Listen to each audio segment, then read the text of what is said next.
तो ये भी बताइए किस में मेजर होगा, लेंथ में, और ये भी किस में मेजर होगा, लेंथ में। तो एरिया में आ जाएगा L इंटू एल बराबर L⁻²। इसको कहते हैं डायमेंशन।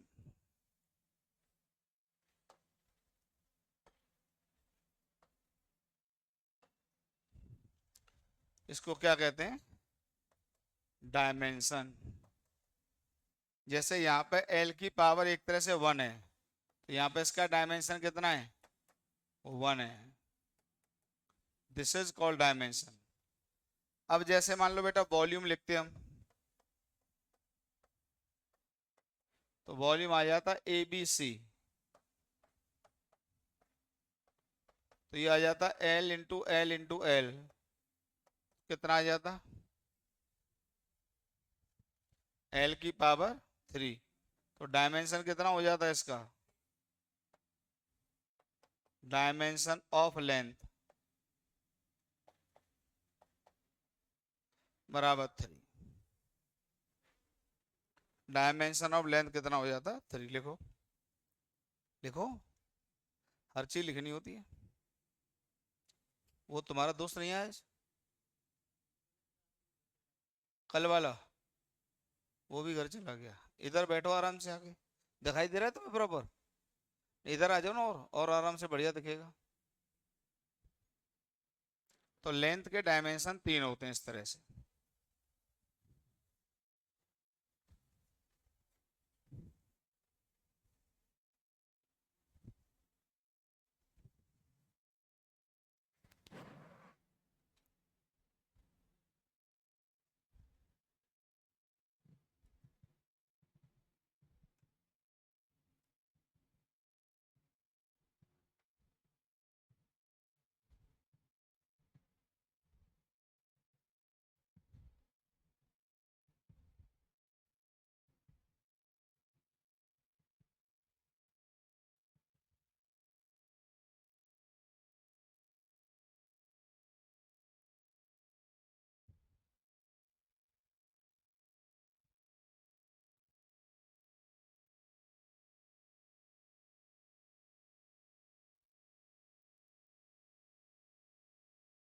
तो डायमेंशंस की डेफिनेशन हो जाती है,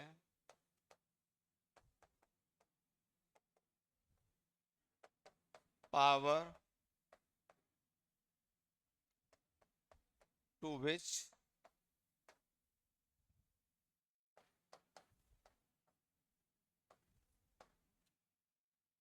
fundamental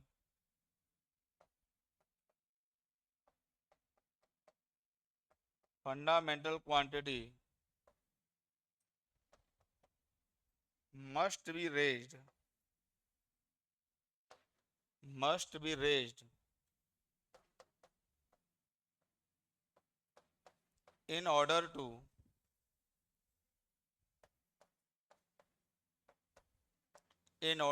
obtain the unit of the given quantity, unit of the given quantity. Given quantity का यूनिट ऑब्टेन करने के लिए जो फंडामेंटल क्वांटिटी उसका पावर क्या रखा जाता है, इसको क्या कहते हैं, उसका डायमेंशन। जैसे वॉल्यूम का यूनिट क्या होता है, मीटर क्यूब।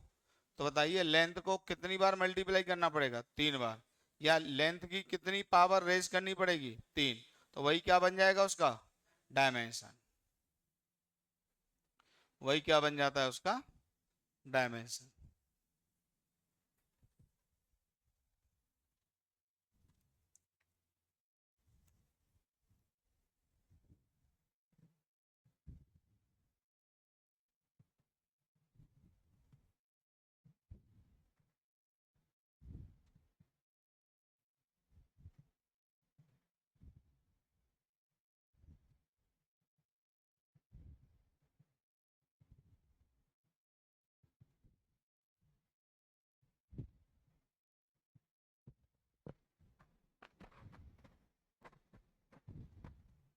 ठीक है,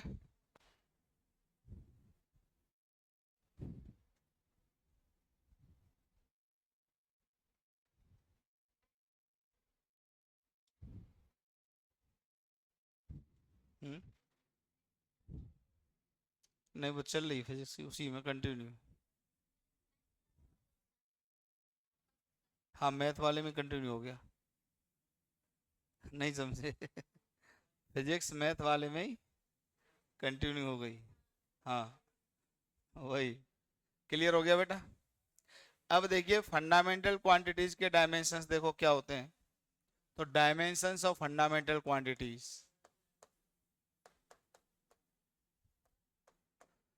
dimensions of fundamental quantities, fundamental quantities के डायमेंशन। जैसे फंडामेंटल क्वांटिटी सबसे पहला कौन सा होता है? लेंथ। इसका जो डायमेंशन होता है एल ऐसे लिखा जाता है, एल की पावर 1। तो लेंथ का डायमेंशन 1 है। इसी तरीके से बताइए मास क्या होता है? एम ऐसे बड़े ब्रैकेट में लिखा जाता है बेटा, एम की पावर 1। मास के बाद क्या आता है? टाइम। टाइम को किससे रिप्रेजेंट करते हैं? टी की पावर 1। फिर क्या आता है? टेम्परेचर, थीटा या के, केल्विन जो भी ले लो। फिर आता है करंट, क्या आ जाता है? एम्पियर। फिर क्या आ जाता है? Amount of substance, amount of substance. Amount of substance को क्या लिखेंगे? M O L. फिर आता है ल्यूमिनस इंटेंसिटी,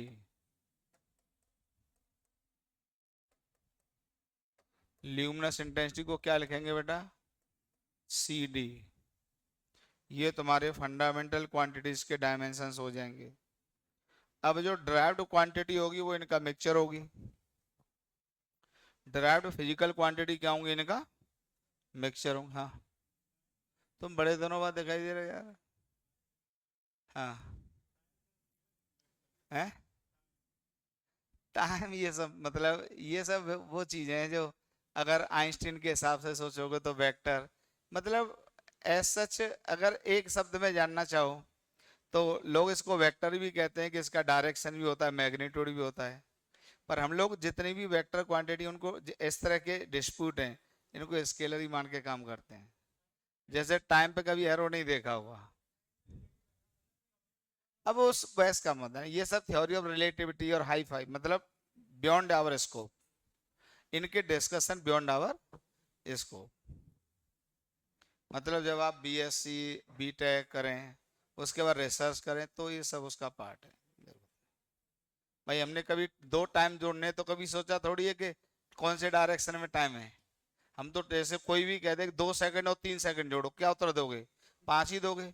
पर किसी ने कहा कि 2 न्यूटन और 3 न्यूटन जोड़ो, तो पूछोगे कि एंगल क्या है उनके बीच में। तो हमारे जो ट्रीटमेंट है, जो 10+2 की फिजिक्स है, वो बेहद ही फंडामेंटल फिजिक्स है। समझ गए? कोई भी डिस्प्यूटेड चीज इसके अंदर नहीं है। आपको ज्यादा मने तो गूगल पे डालो कि time, whether time is scalar और वेक्टर, अपने आप तुम्हें एनसाइक्लोपीडिया लिखा सब मिल जाएगा, पढ़ लो। यही है और क्या है। क्लियर हो गया? अच्छा dimensions of derived physical quantity क्या होंगे? Dimensions, dimensions, dimensions of derived quantities, जितनी भी derived क्वांटिटी है। तो पहले तो आपको पता है ये कॉम्बिनेशन होती है। तो जनरली तो ये लिखा जाता है m की पावर x, l की पावर y और p की पावर z। हालांकि अगर सातों क्वांटिटी को इकट्ठा लिखोगे तो ये आ जाएगा m की पावर x, l की पावर y, p की पावर z और a की पावर a, एम्पियर k की पावर b, और क्या हो गया? मोल एम ओ एल, मोल की पावर सी, और क्या बच गया? सी डी की पावर डी, और क्या बच गया? हो गए 1 2 3 4 5 6, ये इस तरह से लिखा जाएगा। समझ गए? है, वही तो मैं कह रहा हूँ, कुछ भी। अब देखो उस पर दिया हुआ गूगल में। हाँ तो वही मैं कह रहा हूँ, वहां से पढ़ लो। इधर देखो, अब यहाँ पे इधर देखो, अब यहाँ पे जो ये है जो मास, इसकी इसकी डायमेंशन क्या है, एक्स। लेंथ की डायमेंशन क्या है, वाई, जेड। क्लियर हुआ, ये डायमेंशन हम लोगों के लिए टाइम स्केलर की तरह ही काम करता है। भाई वही वाला कि 2 और 3 में कभी सोचते थोड़ी है कि क्या डायरेक्शन है इनकी, 5 सेकंड बता देते हैं सीधे सीधे।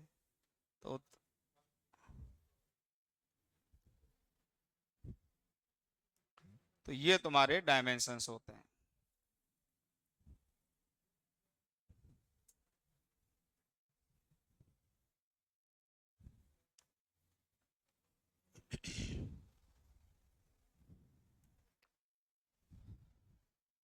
अब यहाँ पर कुछ फिजिकल क्वांटिटीज के डायमेंशन आपको लिखने होंगे। यहाँ पे थोड़ी सी देखो यार, ऐसा सच मैं याद करने के लिए नहीं बोलूंगा आपसे, लेकिन होगा क्या कि आपको अपने आप चीजें याद हो जाएंगी। याद हो जाए तो कोई दिक्कत थोड़ी है, कोई दिक्कत है क्या याद हो जाए तो, अपने आप याद हो जाएंगी।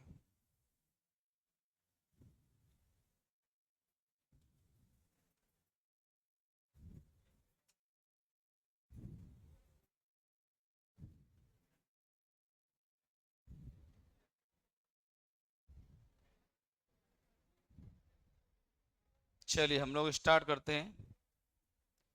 जैसे एरिया से स्टार्ट करते हैं, एरिया।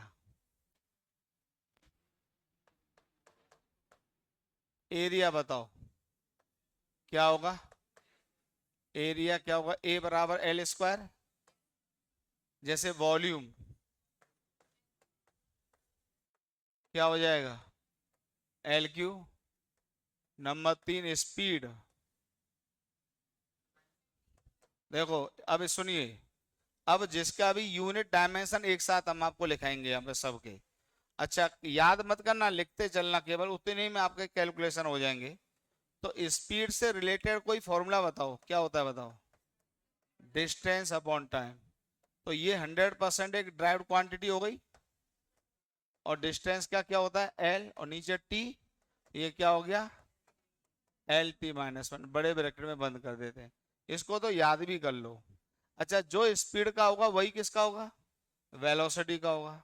जो स्पीड का होगा वही वेलोसिटी का। नंबर 4 आ जाता है फिर एक्सीलरेशन। तो एक्सीलरेशन क्या हो जाएगा, velocity upon time. Velocity upon time आ जाएगा। तो वेलोसिटी बताइए क्या हो जाएगा, L t - 1, और टाइम हो जाएगा t। तो ये कितना हो जाएगा बताओ, L t - 2 हो जाएगा। इसको भी याद कर लो, एक्सीलरेशन को लिखते चलो, लिखते चलो। देखो ये सब तुम्हारे सिलेबस में भैया। हाँ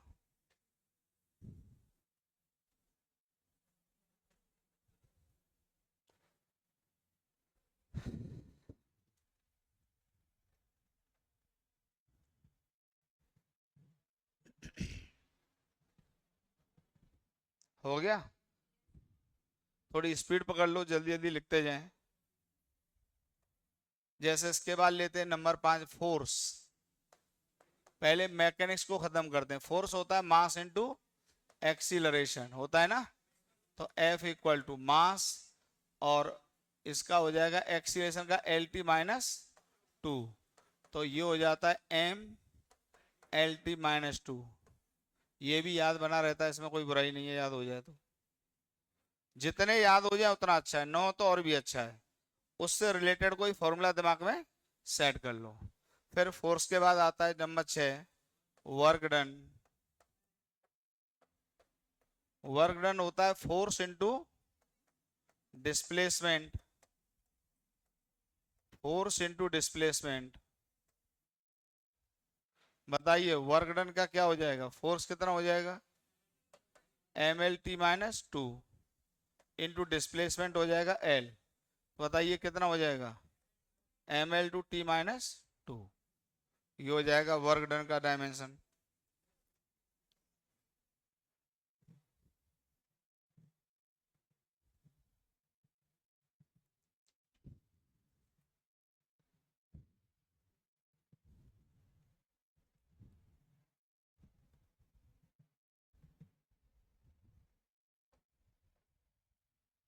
जैसे हमने लिखा 7 number density.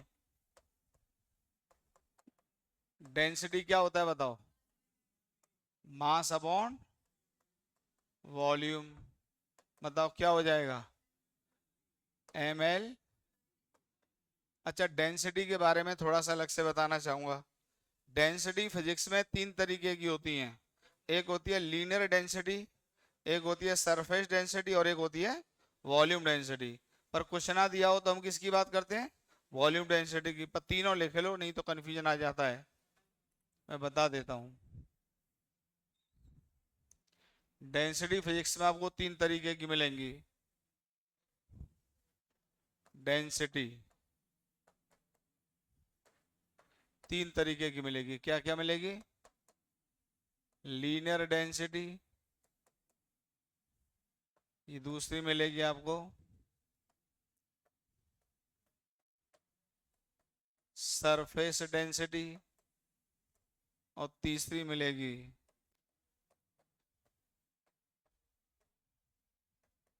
Volume density. Linear density को लैम्डा से रिप्रेजेंट करते हैं, और अगर मास में लिखें तो मास अपॉन लेंथ होगा। बताइए इसके डायमेंशन क्या हो जाएंगे? क्या ml-1 हो जाएंगे? सरफेस डेंसिटी को सिग्मा से लिखते हैं, और ये हो जाएगा मास अपॉन एरिया। क्या डायमेंशन हो जाएंगे? ml-2। और वॉल्यूम डेंसिटी को क्या लिखते हैं? रो से लिखते हैं, और ये हो जाता है मास अपॉन वॉल्यूम। और ये क्या हो जाएगा बताइए? ml-3। क्लियर हुई बात? तो फिजिक्स में 3 तरह की डेंसिटी का प्रयोग होता है। लीनियर डेंसिटी, सरफेस डेंसिटी, और वॉल्यूम डेंसिटी।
आगे बढ़े। फिर आता है आपका प्रेशर। नंबर कौन सा आ गया? 8। प्रेशर। प्रेशर बेटा P, ये होता है फोर्स अपॉन एरिया। फोर्स बताइए क्या हो जाएगा? ml-2। एरिया हो जाएगा L2। ये हो जाएगा ml-1 T-2।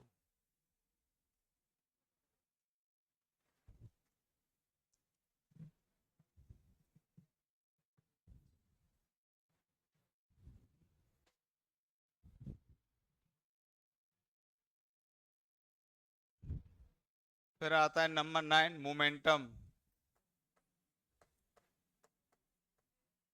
मोमेंटम आ जाएगा P से रिप्रेजेंट करते हैं मास इनटू वेलोसिटी। तो मास का m हो जाएगा वेलोसिटी का Lt-1। यही इसका डायमेंशन हो गया। Number 10,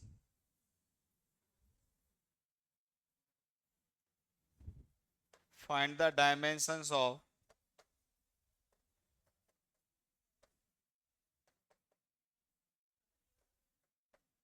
gravitational constant. Gravitational constant G। Gravitational constant G के डायमेंशन बताओ। ग्रेविटेशनल कांस्टेंट G के डायमेंशन बताओ।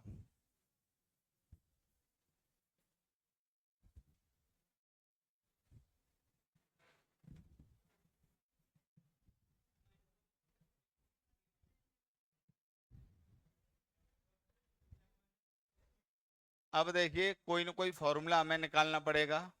तो हमें पता है कि दो मासेस, एक का मास m1 हो, एक का मास m2 और डिस्टेंस x का हो, तो इनके बीच में फोर्स ऑफ अट्रैक्शन लगता है, सब जानते हैं फोर्स ऑफ अट्रैक्शन।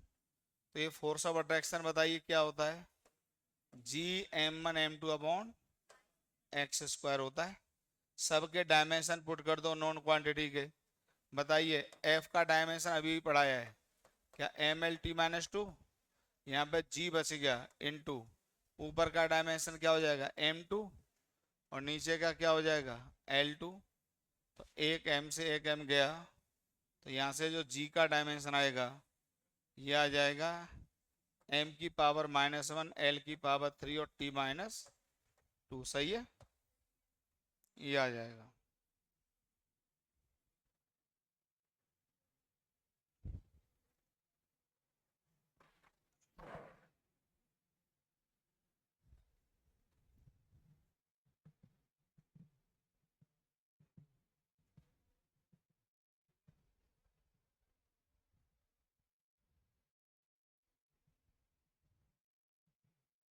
बेटा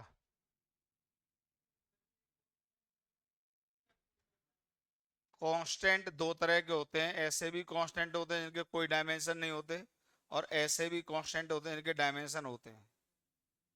ठीक है, ठीक, जैसे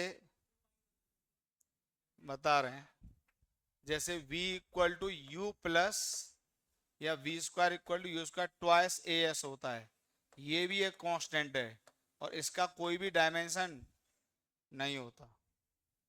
और कुछ ऐसे भी कांस्टेंट होते हैं जिनके डायमेंशन होते हैं। वो पिक्चर में आए इसलिए जिससे कि हमारी इक्वेशन डायमेंशनली करेक्ट हो जाए।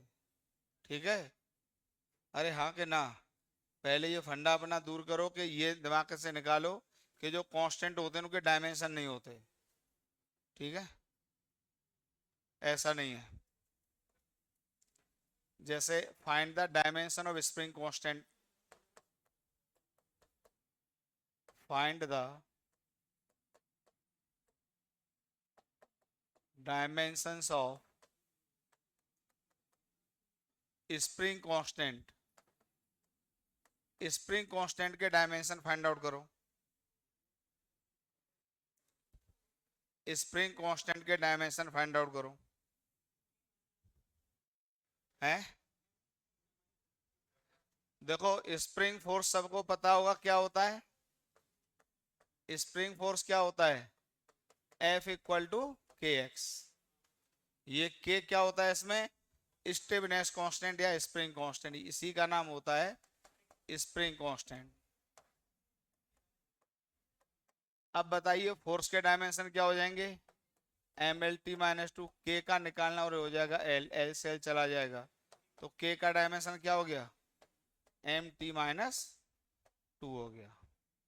बेटा क्लियर हो गया, इसका भी ये भी डायमेंशनल डायमेंशनल कांस्टेंट है लेकिन इसके डायमेंशन हैं।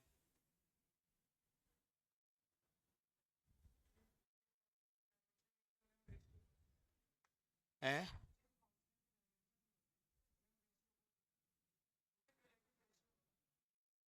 बोल दो, उसमें कोई दिक्कत नहीं है, न्यूमेरिकल नंबर होते हैं सिंपली वो।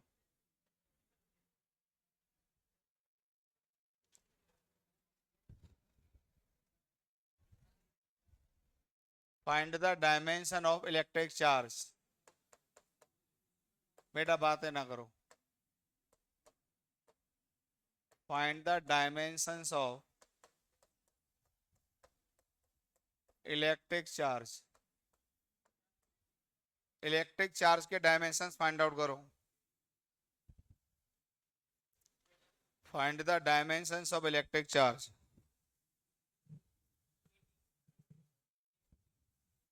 तो इससे रिलेटेड तुम्हें एक फॉर्मूला निकालना होगा। बताइए करंट की डेफिनेशन जानते हो क्या, ये होती है चार्ज अपॉन टाइम। तो ध्यान रखना ये फंडामेंटल क्वांटिटी है करंट, टाइम भी फंडामेंटल क्वांटिटी है, पर बेटा बात क्यों कर रहे हो यार, बात ना करो। और चार्ज कैसी क्वांटिटी है, डिराइव्ड, जिसका यूनिट कूलम होता है, पर coulomb is a derived unit, fundamental unit नहीं है, ध्यान रखना। ठीक है, तो यहाँ पे हम Q को क्या लिख देंगे बताइए, करंट इनटू टाइम। तो Q आ जाएगा ये एम्पियर और इनटू क्या आ जाएगा T, यही इसका डायमेंशन हो जाएगा। और इसी को क्या कहते हैं बताइए, कूलम कहते हैं, कूलम कहते हैं इसी को।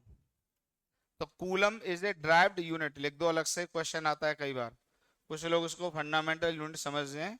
कूलम इज ड्राइव्ड यूनिट, ये ड्राइव्ड यूनिट है, फंडामेंटल यूनिट नहीं है।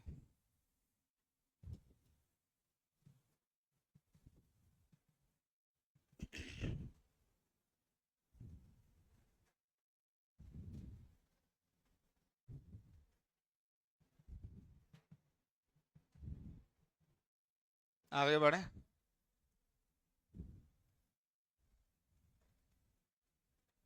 फिर आता है question, find the dimensions of,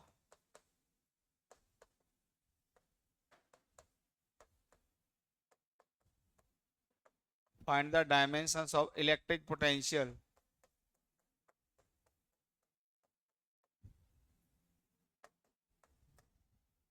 find the dimensions of electric potential.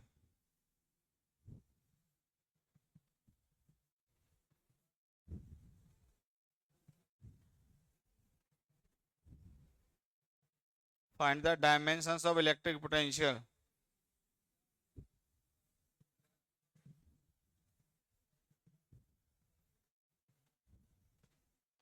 देखिए आपको एक फॉर्मूला पता होना चाहिए कि अगर किसी भी पॉइंट का पोटेंशियल V है, V अगर इलेक्ट्रिक पोटेंशियल है, ये पता होना चाहिए, बहुत इंपॉर्टेंट फॉर्मूला है, इलेक्ट्रिक पोटेंशियल है और Q का चार्ज है, तो इसका जो एनर्जी होता है W बराबर ये होता है Q इंटू वी। इसको याद कर लो, W बराबर क्या होता है, Q इंटू वी होता है, इसको याद कर लो।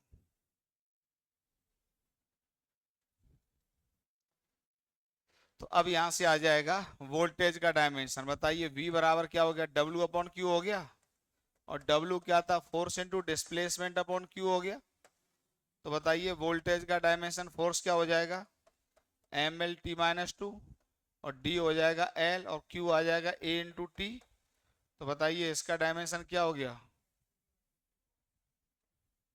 क्या हो जाएगा वोल्टेज का डायमेंशन, ये हो जाएगा mL2t-3 A-1। बहुत अच्छा फॉर्मूला है, बहुत ही ज्यादा यूजफुल है।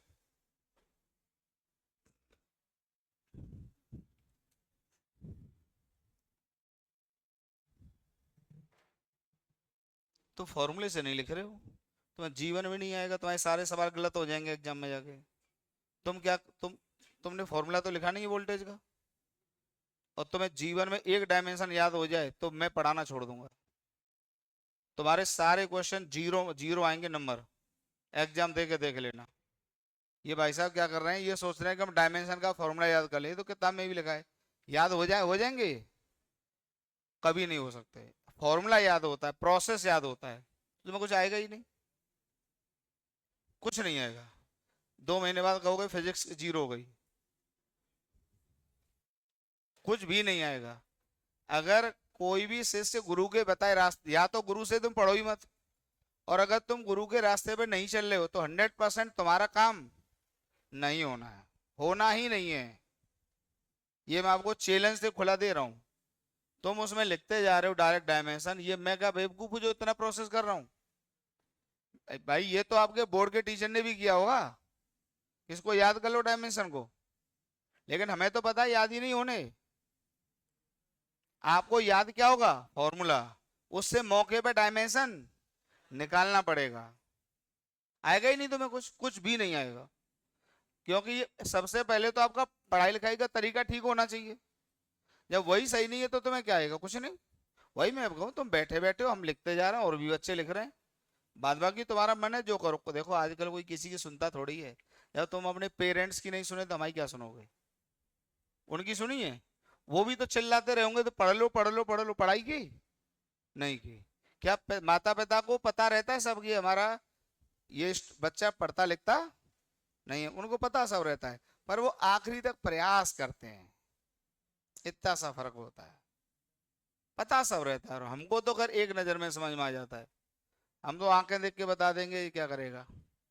क्वेश्चन लिखो, find the dimension of the electric resistance, find the dimension of electric resistance.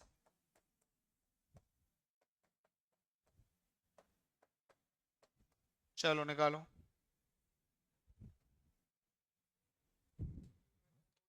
अबे तुम डायरेक्ट डायमेंशन लिख रहे हो क्या, रटाने वाला काम हो रहा है एग्जाम में? कितने डायमेंशन तुम याद कर लोगे? पूरे फिजिक्स के 10 फॉर्मूले याद नहीं रहते मौके पर, तो फॉर्मूले याद कर लोगे, हल कर दी। अरे आ भी रहे हो पढ़ने, टाइम बर्बाद कर रहे हो, यहाँ बैठे हो आराम से। और बच्चे नहीं है क्या तुम्हारे साथ के?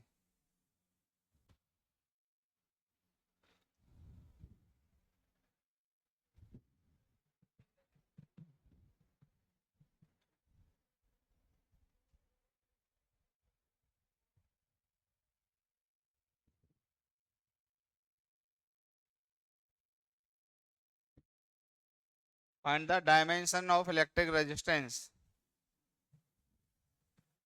अब देखो इससे रिलेटेड एक फॉर्मूला बताओ, ओम्स लॉ आता है? सबसे बढ़िया है, V equal to I R. देखो अपने आप आने लग गए। अब हमें रेजिस्टेंस का चाहिए तो V अपॉन आई हो जाएगा। अच्छा, वोल्टेज का डायमेंशन अब ये भी निकाला था, क्या था? ये था ML2T-3 और A-1। और करंट तो फंडामेंटल क्वांटिटी होती है, तो एम्पियर हो जाएगा। तो रेजिस्टेंस के डायमेंशन क्या हो जाएंगे बताओ? ML2T-3 और A-2 हो जाएगा। ये हो जाएगा रेजिस्टेंस का डायमेंशन।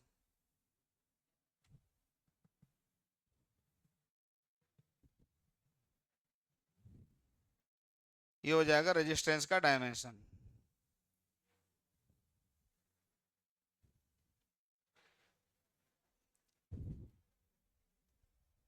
आगे बढ़े, एक जरा कंसेप्ट लिख लो या नोट करके लिख लो। देखिए, कोई भी एनर्जी हो, चाहे काइनेटिक हो, चाहे पोटेंशियल हो, चाहे हीट एनर्जी हो, चाहे थर्मल थर्मल एनर्जी हो, न्यूक्लियर एनर्जी हो, सभी एनर्जी का रिलेशन होता है वर्क डन से। किससे होता है? वर्क डन से। तो हर एनर्जी का डायमेंशन वही होता है जो वर्क डन का होता है। इसको लिख दो जरा। देखो, सभी तरह के एनर्जी का डायमेंशन, सभी तरह के एनर्जी का डायमेंशन, सभी तरह के एनर्जी का dimension,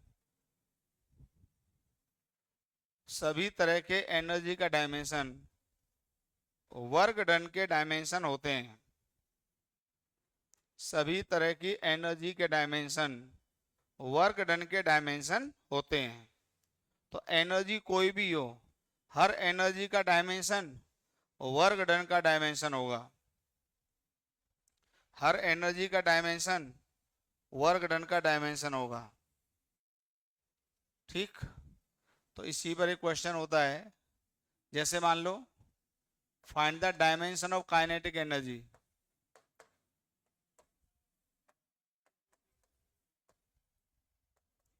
find the dimensions of kinetic. तो इसका आंसर डायरेक्ट क्या लिख सकते हो बताओ? Work done. वर्क डन क्या था? ML2T-2। बाद बाकी कैलकुलेशन से भी कर सकते हो। काइनेटिक एनर्जी बराबर क्या होता है? Half mv²। तो यहाँ से काइनेटिक एनर्जी बराबर बताइए क्या हो जाएगा? हाफ, ये हो जाएगा m, और v क्या होता है? LT-1 का स्क्वायर। अच्छा, हाफ एक न्यूमेरिकल कांस्टेंट है, इसका कोई भी डायमेंशन नहीं होगा। न्यूमेरिकल कांस्टेंट के डायमेंशन नहीं होते, ठीक है? न्यूमेरिकल कांस्टेंट के डायमेंशन नहीं होते हैं, ठीक। तो ये आ जाएगा ML2T-2। क्या सेम आ रहा है? चेक करना। तो जितनी भी एनर्जी होती है फिजिक्स में, चाहे वो इलेक्ट्रिक एनर्जी हो, चाहे हीट एनर्जी हो, चाहे न्यूक्लियर एनर्जी हो, हर एनर्जी का वही डायमेंशन होता है जो वर्क डन का डायमेंशन होता है। आज हम बहुत इंपॉर्टेंट वाले कैलकुलेशन आपको कराए दे रहे हैं। Question, find the dimensions of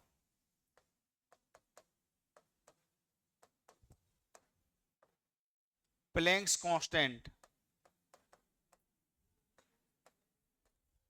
Planck's constant के डायमेंशंस बताने हैं।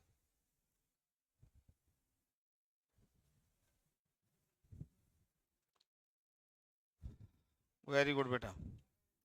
Find the dimensions of Planck's constant. अच्छा, इसमें इससे पहले एक डायमेंशन रह गया, उसको कर लो। Find the dimension of frequency. पहले उसको तब कराते हैं। Find the dimensions of frequency. तो देखिए फ्रीक्वेंसी दो होती है, इसको भी सीख लो। ये सब नॉलेज काम आएगी आपके जीवन में। हालांकि पढ़ाते पढ़ाते तो समझ आएंगे। फ्रीक्वेंसी दो होती हैं। एक होती है बेटा लीनियर फ्रीक्वेंसी। क्या होती है? लीनियर फ्रीक्वेंसी, जिसको हम एफ से डिनोट करते हैं। ये होती है 1/t। क्या होती है? 1/t। और 1/t का यूनिट होता है हर्ट्ज। क्या होता है? हर्ट्ज। इसको क्या लिखा जाता है? एच जेड, याद रखना। और इसका डायमेंशन कितना हो जाएगा? t-1। दूसरा यूनिट होता है आपका एंगुलर फ्रीक्वेंसी। दूसरी क्या होती है? Angular frequency. एंगुलर फ्रीक्वेंसी जो होता है, एंगुलर फ्रीक्वेंसी ओमेगा होता है, ओमेगा। और ये होता है 2π/t होता है। अच्छा, 2π एंगल होता है। और आपको पता है एंगल के कोई भी डायमेंशन नहीं होते, क्योंकि होता है L/r। भाई थीटा को क्या लिखेंगे? L/r। तो एल में भी लेंथ आएगा और आर में भी लेंथ आएगा। तो ये कैसा हो जाता है बताइए? ये हो जाता है डायमेंशन लेस। ये हो जाता है dimension less. This is dimension less. तो थीटा क्या हो जाता है बेटा? डायमेंशन लेस होता है। तो यहाँ पे ऐसे 2π एंगल है, इसका कोई भी डायमेंशन नहीं होगा। तो डायमेंशन इसके भी किसके होंगे? t-1 के। लेकिन इसका जो यूनिट होता है, यूनिट ये होता है रेडियन पर सेकंड। ये याद रखना। तो दो फ्रीक्वेंसी होती है, एक होती है लीनियर फ्रीक्वेंसी, एक होती है एंगुलर फ्रीक्वेंसी। तो लीनियर फ्रीक्वेंसी होती है 1/t होता है, यूनिट हर्ट्ज होता है। एंगुलर फ्रीक्वेंसी 2π/t होता है, यूनिट रेडियन पर सेकंड होता है। डायमेंशन दोनों का सेम होता है। ये मिसकंसेप्शन होते हैं जो नहीं होने चाहिए। डायमेंशनली दोनों सेम है।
ओके, अब जरा इसके डायमेंशन बताओ प्लैंक्स कांस्टेंट के।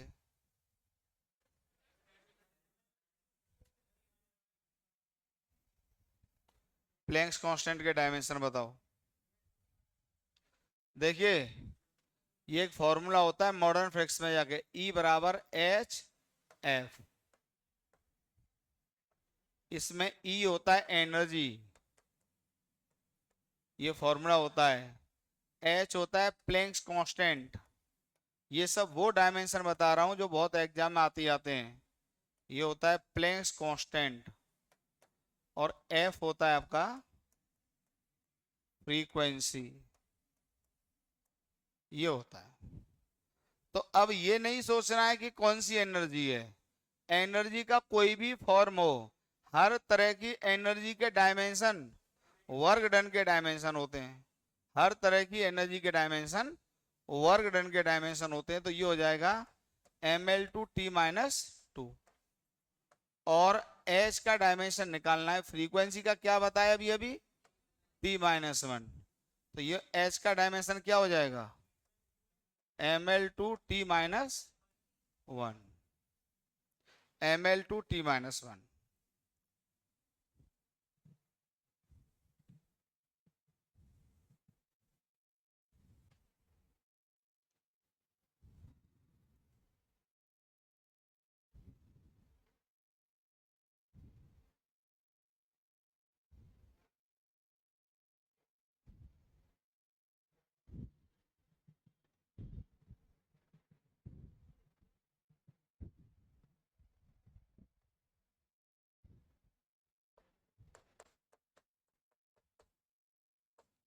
Find the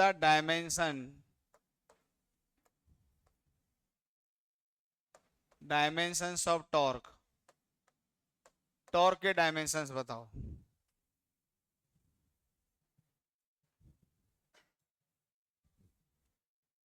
find the dimensions of torque.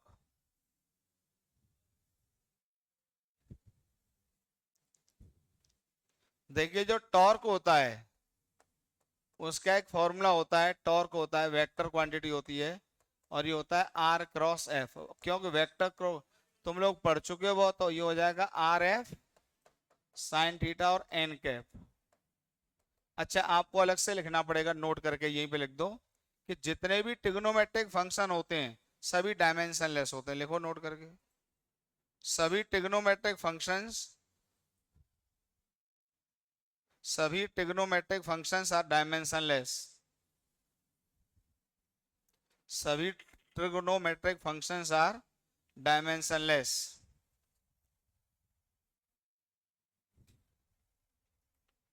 दूसरा लिख दो, सभी न्यूमेरिकल कांस्टेंट आर डायमेंशनलेस। सभी numerical constants are dimensionless. Point number 2 में लिख देना इसको। पॉइंट नंबर 3 में लिख देना, एक्सपोनेंशियल फंक्शंस आर, ई की पावर कुछ भी होता है। तीसरा पॉइंट ये लिख देना, देखो ई की पावर कुछ भी, ठीक है, ये एक्स, ये हमेशा क्या होगा बताइए, डायमेंशनलेस होगा। ये भी लिख दो, ई की पावर कुछ भी हो जाए वो कैसा नंबर होगा, डायमेंशनलेस होगा। मैडम कहाँ गया असाइनमेंट है, कितना है, अरे तो इतनों को तो बढ़ जाएगा। किसने, पूरे का मतलब मैंने 300 मंगाए थे, कितना है वो, इसमें तो ऐसे बच्चे होंगे 100 के आसपास, तो 100 तो हो।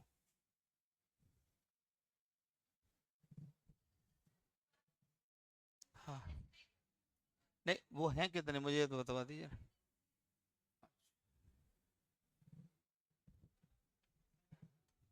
ई की पावर कुछ भी हो उसका कोई डायमेंशन नहीं होता है। अब आपको टॉर्क के डायमेंशन बताने हैं, इधर आ जाओ। अब देखिए, ये तो यूनिट वेक्टर होता है, इसका मैग्नीट्यूड 1 होता है, यूनिट वेक्टर, और ये तो खैर डायरेक्शन में आ जाता है। अगर हम टॉर्क के मैग्नीट्यूड की बात करें तो क्या हो जाएगा, आर एफ साइन थीटा, ये तो हो जाएगा इसका मैग्नीट्यूड।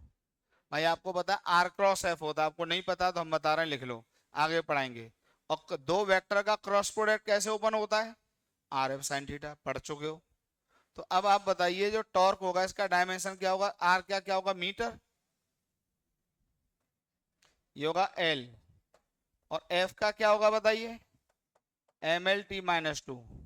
तो यहां से ये कितना आ जाएगा, ml/t-2, ml/t-2,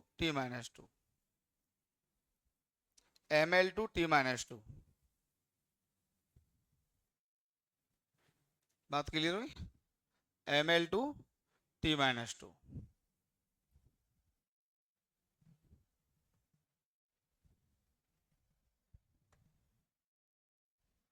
फिर आता है आपका question find the dimensions of moment of inertia.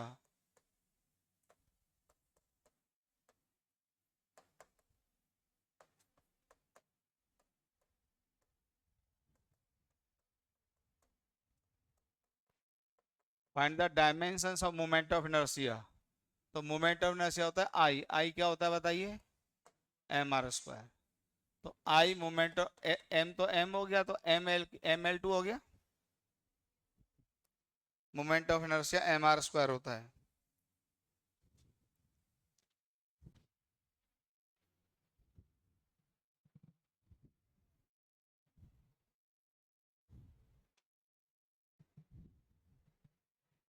अगले क्लास में मिलेगी आपको बुकलेट पूरी यूनिट डायमेंशन की। फिर आ जाएगा find the dimensions of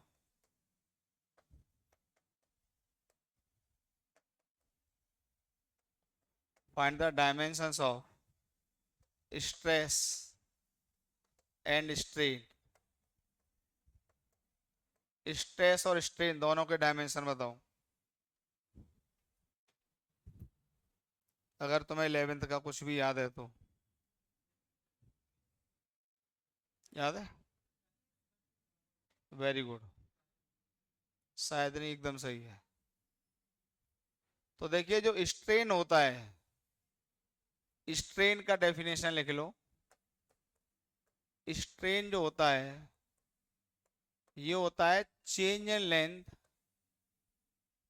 change in length upon original length, ये होता है।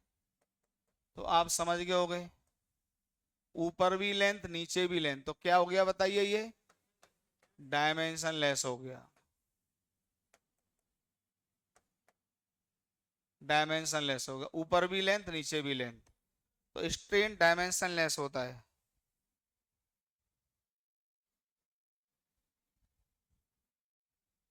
ठीक, change in length upon original length, strain dimension less होता है। अब आती है स्ट्रेस।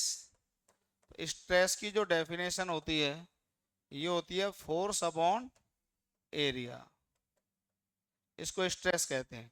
बेसिकली स्ट्रेस को प्रेशर भी कहा जाता है। क्या कहा जाता है, प्रेशर, प्रेशर भी कहा जाता है। और फोर्स कितना आ जाएगा बताइए, एम एल टी -2, नीचे आ जाएगा L2, तो ये आ जाएगा ml-1 t-2 है। क्या कह रहे हो, स्ट्रेस और टेम्परेचर, हाँ एक ही होता है, एक ही होता है। स्ट्रेस मतलब pressure.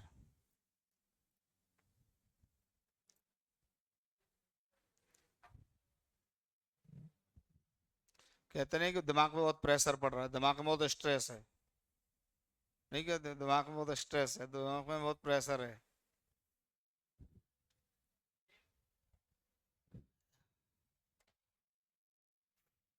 Find the dimension of find the dimensions of surface tension.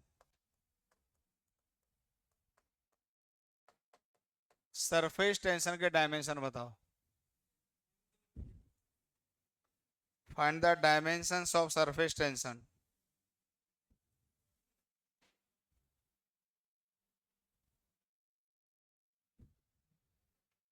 Find the dimensions of surface tension.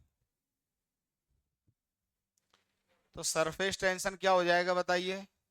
Surface tension ऐसे डिनोट करते हैं बेटा, ये होता है, डेफिनेशन होती है फोर्स पर यूनिट लेंथ। इसकी डेफिनेशन होती है फोर्स पर यूनिट लेंथ। तो एस हो जाएगा फोर्स अपॉन लेंथ, और फोर्स का डायमेंशन क्या होता है, ml-t-2, और नीचे L आ जाएगा। तो क्या बच गया बताइए, mt-2 बच गया। याद नहीं करना एक भी, आपको याद करने हैं फॉर्मूले, वो अभी भी नहीं, अभी भी याद नहीं करने, वो अपने आप याद हो जाएंगे जैसे जैसे पढ़ते जाओगे। अब तो एक बार लिख लो और इनके क्वेश्चन सॉल्व कर लेंगे मौके पर केवल, जिससे कॉन्फिडेंस आ जाएगा कि हाँ हमको यूनिट डायमेंशन आता है।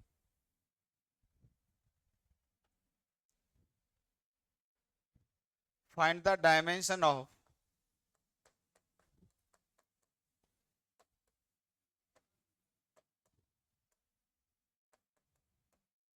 dimensions of coefficient of viscosity, coefficient of viscosity के डायमेंशंस बताओ।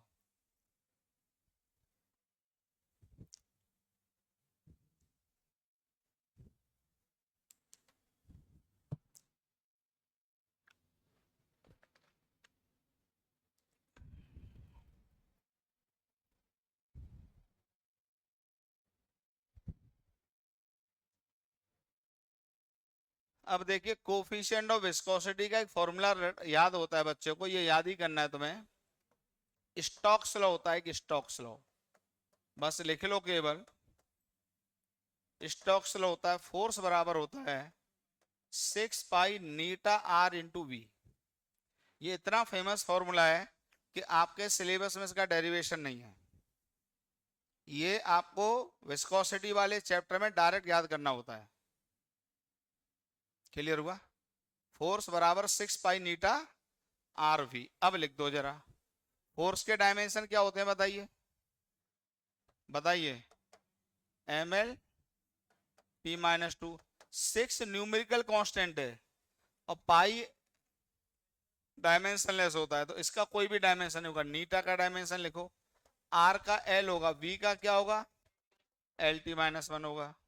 तो यहां से नीटा का डायमेंशन क्या हो जाएगा बताइए, एम एल माइनस वन और टी माइनस वन।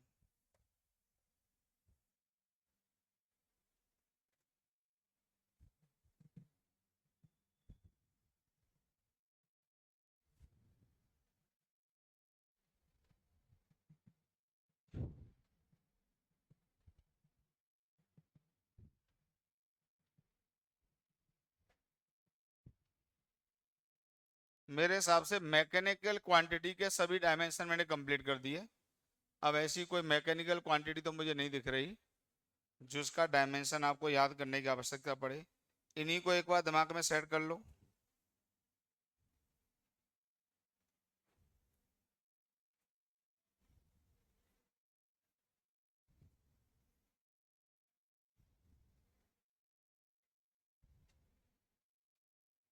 चाहो तो एक आध और लिख लो, वेलोसिटी ग्रेडियंट, प्रेशर ग्रेडियंट, ये सब लिख लो।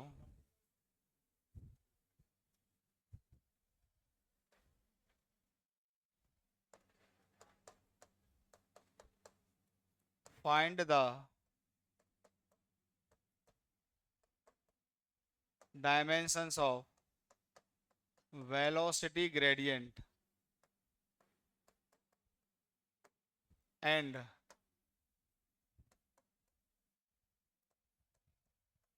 Pressure gradient. वेलोसिटी ग्रेडियंट और प्रेशर ग्रेडियंट के डायमेंशंस बताओ। देखो जब भी ग्रेडियंट शब्द आ जाए तो वेलोसिटी ग्रेडियंट का मतलब होता है, ध्यान रखना, डीवी अपॉन डीएक्स।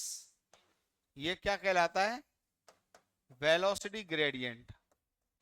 जब भी ग्रेडियंट शब्द आ जाए तो इसका मतलब वो फिजिकल क्वांटिटी किसके रेस्पेक्ट में चेंज हो रही है, पोजीशन। ये कंसेप्चुअल पॉइंट है, दिमाग में अभी से रखो। जब भी और रेट आ जाता है तो वो फिजिकल क्वांटिटी टाइम के रेस्पेक्ट में चेंज होती है, और ग्रेडियंट आ जाता है तो पोजीशन। तो ये वेलोसिटी ग्रेडियंट है। क्या होगा इसका डायमेंशन बताओ जरा, डीवी अपॉन डीएक्स। अरे हो जाएगा एल टी माइनस वन, तो हो जाएगा वेलोसिटी का, और नीचे एल आ जाएगा, तो क्या आ गया बताइए, टी माइनस वन आ गया।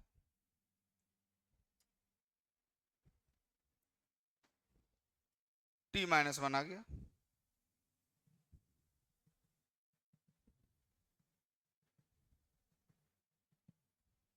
इसी तरीके से बताइए डायमेंशन क्या होगा प्रेशर ग्रेडियंट का।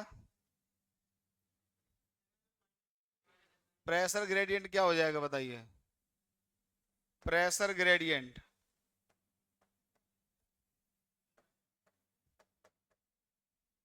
प्रेशर ग्रेडियंट होगा dp अपॉन dx। अब बताइए प्रेशर के डायमेंशन क्या होते हैं, फोर्स अपॉन एरिया थे, M L minus one T minus two, अरे थे कि नहीं थे, और x का हो जाएगा l, तो क्या बन गया ये M L minus two T minus two.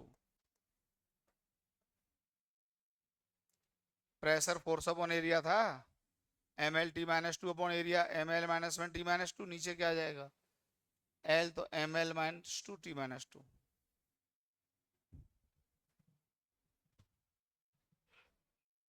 ठीक है, चलो इतना ही रखते हैं आज।